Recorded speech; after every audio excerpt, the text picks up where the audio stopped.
நோம்பு திறந்ததுக்கப்புறமா fruit juices குடிக்கிறதுக்கு பதிலாக இந்த மாதிரி லென்டில்ஸ்லேயோ இல்லை மில்லட்ஸ்லேயோ செஞ்சு ஸ்வீட் சாப்பிடும்போது ஸ்வீட் சாப்பிட்ட மாதிரி ஆயிரும். இது ரொம்ப ஹெல்தி, ரொம்ப ஃபில்லிங்காக இருக்கும்.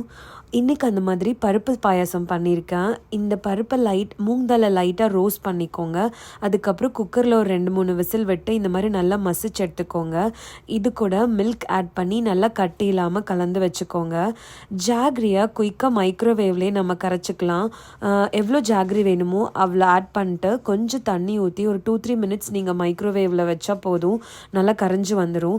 அதுக்கப்புறமா கீயில் கொஞ்சம் நட்ஸும் தேங்காய் துருவி போட்டு அதையும் நல்லா கோல்டன் ப்ரௌன் ஆற வரைக்கும் நல்லா வறுத்து எடுத்துக்கோங்க. இப்போ நம்ம கரைச்சி வச்சுருக்க ஜாக்ரி அப்புறம் இந்த நட்ஸ் இது எல்லாத்தையுமே ஆட் பண்ணி ஒரு 2-3 மினிட்ஸ் கொதிக்க விட்டால் போதும், நம்ம பருப்பு பாயாசம் ரெடி.